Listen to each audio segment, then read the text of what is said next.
இது yesterday மார்னிங்லேருந்து afternoon வர உள்ள மினி விலாக் இது. மார்னிங் எழுந்திரிச்சோடனே பருப்பு வெஜிடபிள்ஸ்லாம் கட் பண்ணி போட்டு சாம்பார் வைக்கிறதுக்கு வச்சாச்சுது. இது ஜன்னலேருந்து பார்த்தா வெளியே பறவைகள் தெரியும், பார்க்க அழகாக இருக்கும். இதில் வந்து மார்னிங் வந்து ஜீரகம்லாம் போட்டு தண்ணியை ரெடி பண்ணியாச்சுது. இது இட்லியும் ரெடி ஆகிட்டுது. அப்புறம் பால் வந்து காஃபி டீக்கு ரெடி பண்ணிகிட்ருக்கிறேன். காஃபிக்கு அது பட்டு காஃபியும் ரெடி பண்ணியாச்சு.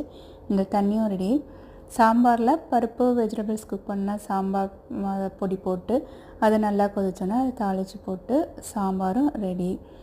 அதை இட்லியில் ஊற்றி வச்சு அது மார்னிங் பிரேக்ஃபாஸ்ட்டும் சாப்பிட்டாச்சுது.